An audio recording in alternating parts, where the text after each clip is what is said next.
Good morning students. कल अपन ने जो कंप्लेंट लेटर्स है उसका थर्ड एग्जाम्पल है उसको कंप्लीट किया था। फर्स्ट जो हमने किया था वो था इनसैनिटरी कंडीशंस के लिए, सेकंड था बेन टू लाउड स्पीकर्स के लिए, और थर्ड जो एग्जाम्पल किया वो इरेगुलर वाटर सप्लाई और स्केंटी वाटर सप्लाई की कंप्लेंट के लिए। अब जो फोर्थ एग्जाम्पल अपना रहेगा वो होगा इरेगुलर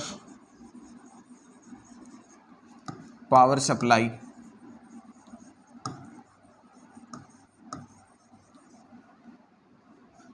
और लो वोल्टेज।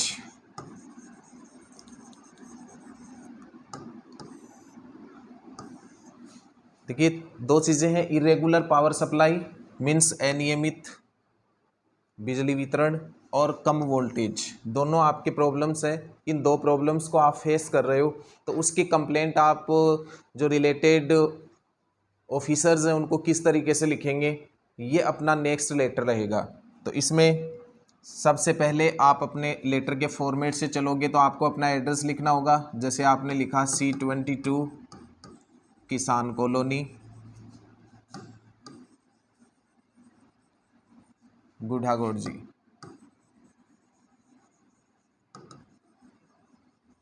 सबसे पहले एड्रेस हो गया सेंडर्स, उसके बाद आप डेट डालोगे तो डेट लिख दीजिए जुलाई 8, 2021। फिर एक लाइन छोड़ के आपको बताया था कि जिस भी ऑफिसर को लिखा जाता है तो ये जो इलेक्ट्रिसिटी या पावर सप्लाई की जो प्रॉब्लम्स है उसके लिए हम उसके रिलेटेड ऑफिसर को ही लिखेंगे। तो वो लिखवाता है असिस्टेंट इंजीनियर को। लगभग जो चांसेज होते हैं बोर्ड एग्जाम में तो आप लिखोगे द असिस्टेंट इंजीनियर। क्या होता है असिस्टेंट इंजीनियर? सहायक अभियंता, जिसको आप शॉर्ट फॉर्म में IN भी बोलते हो। एक IN होता है वो असिस्टेंट इंजीनियर है, एक JN होता है वो भी नाम आपने सुना है। तो JN क्या होता है? जूनियर असिस्टेंट होता है। लेकिन अब आपको जो लेटर है वो लगभग असिस्टेंट इंजीनियर को या IN को लिखवाता है। फिर अजमेर डिस्कॉम, जो अजमेर विद्युत वितरण निगम है उसको हम शॉर्ट में अजमेर डिस्कॉम बोलेंगे, गुढ़ागोड़ जी। तो गुढ़ागोड़ जी जो ऑफिस है उसमें असिस्टेंट इंजीनियर को हम लिख रहे हैं। किसके लिए हम एक कंप्लेंट लिख रहे हैं? इरेगुलर पावर सप्लाई और लो वोल्टेज के लिए। फिर आप चलोगे नेक्स्ट स्टेप किसकी आएगी? सब्जेक्ट की। तो सब्जेक्ट में क्या लिखा जाएगा? कंप्लेंट अगेंस्ट इरेगुलर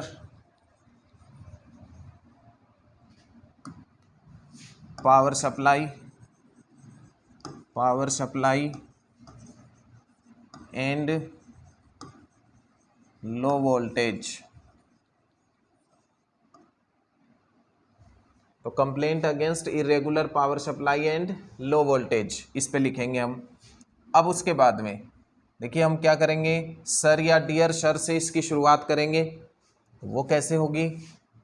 अब डियर सर से करो या सर से, मैंने बताया था आपको कि डियर सर ऑफिशियल जो लेटर्स होते हैं उनमें यूज नहीं होता।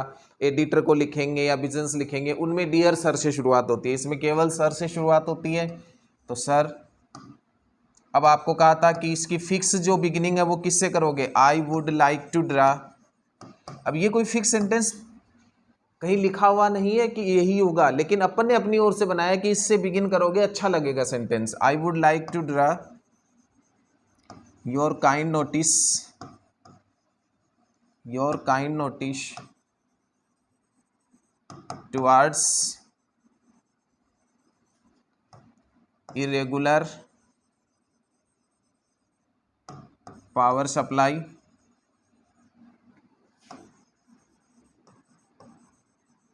and low voltage in our locality। ये फर्स्ट सेंटेंस हो गया। आपने क्या लिखा? बिगिनिंग किससे की? I would like to draw your kind notice towards. मैंने कहा था ये फिक्स सेंटेंस होता है जो अट्रैक्टिव है, आपके लिए बना बनाया सेंटेंस होगा जिससे कि आप कम से कम बिगिनिंग में तो मिस्टेक्स ना करें। तो I would like to draw your kind notice towards irregular power supply and low voltage in our locality. आपने सबसे पहले मेन इन्फॉर्मेशन को लिखा कि मैं आपका ध्यान हमारी जो लोकेलिटी, हमारी जो कॉलोनी है उसमें इरेगुलर पावर सप्लाई और लो वोल्टेज की ओर ध्यान आकर्षित करवाना चाहूँगा। अब क्या आप प्रॉब्लम्स को फेस कर रहे हो, उसके लिए देखिए, there are many power cuts during the day hours. There are many power cuts during the day hours and even at night. The students are suffered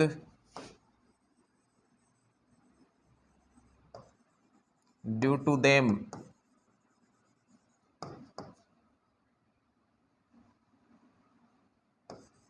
In these peak summer months,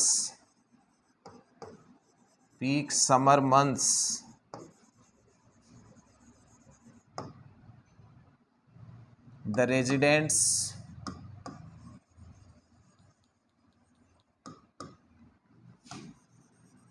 can't take sound sleep at night.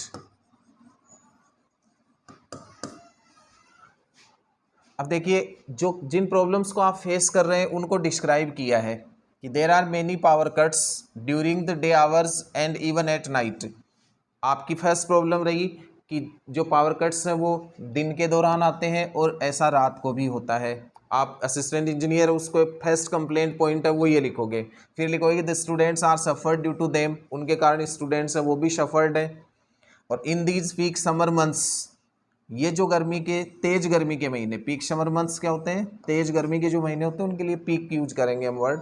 तो peak summer months the residents can't take sound sleep at night, कि ये जो गर्मी के तेज महीने उनमें जो residents हैं इस कॉलोनी के, वो अपनी अच्छी तरीके से नींद भी नहीं ले पाते हैं। मोरओवर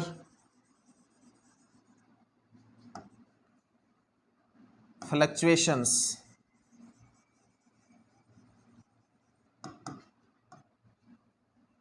मोरओवर फ्लक्चुएशंस क्या होता है, बिजली के जो वोल्टेज में उतार चढ़ाव होता है। Moreover fluctuations destroy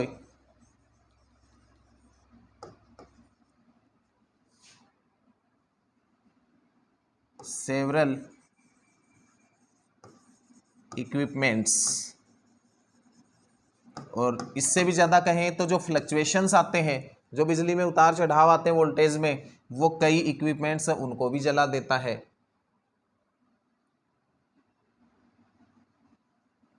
Therefore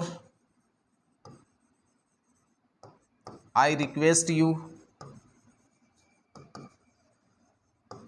to look into the matter,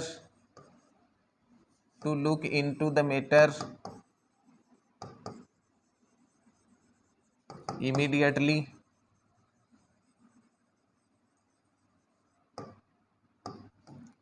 and do the needful.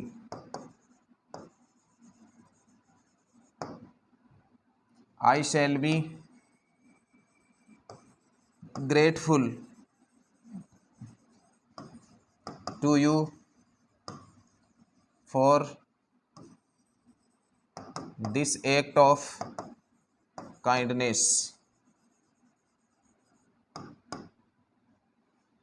Thanking you, yours faithfully,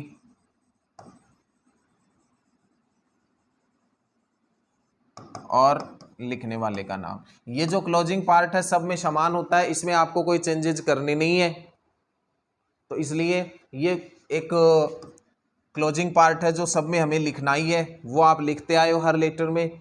अब देखिए, यह आपने अपनी प्रॉब्लम्स को लिखा कि समर मंथ्स हैं, रेजिडेंट्स है वो रात को नींद भी आराम से नहीं ले सकते, स्टूडेंट्स सफर्ड है, रात को भी बिजली के कट्स आते हैं, दिन में भी आते हैं। फ्लक्चुएशंस आते हैं, उससे हमारे जो इक्विपमेंट्स हैं वो जल जाते हैं, वो डिस्ट्रॉय हो जाते हैं। अब इसके अलावा जैसे और भी पॉइंट आप लिखना चाहो, ये तो एक नॉर्मल वे में हमने एक एग्जांपल लिया है कि ये चीज़ें आप ले सकते हो। जैसे ये भी लिख सकते हो, in the absence of electricity the chances of thefts and robberies increases automatically, कि जो चांस है रॉबरी और थीवरी के, चोरी के, वो ऑटोमेटिकली बढ़ जाते हैं जब अंधेरा होता है। रात को चोर या डाकू है वो आराम से अपने जो क्राइम्स है उनको प्रोड्यूस करते हैं। तो ये चीज़ें लिख सकते हो। और ये लिख सकते हो कि इसकी उपस्थिति में जो वाटर सप्लाई वो बाधित हो रही है, तो वो भी परेशानी इलेक्ट्रिसिटी के कारण से हो सकती है टाइमली, यदि इलेक्ट्रिसिटी या पावर सप्लाई है वो नहीं होती है तो ये चीज़ें और इसमें मेंशन कर सकते हो, बट इतना तो आपको कम से कम मेंशन करना होगा। बाकी आपको नोट्स मिलेंगे, उसमें बिल्कुल लिखा हुआ होगा, उसको आप लिखेंगे, साथ में इस वीडियो को देखेंगे। बट अंडरस्टैंड ये करना है कि मुझे ओपनिंग पार्ट क्या लिखना है, क्लोजिंग पार्ट क्या लिखना है, बॉडी पार्ट में कंटेंट मैट्रिक क्या लिखना है, और बॉडी पार्ट को भी हम बिगिन कैसे करें, उसका फर्स्ट सेंटेंस क्या होना चाहिए जो अट्रैक्टिव हो। ये चीज़ें आपको बिल्कुल माइंड में रखनी है। Thanks, have a nice day.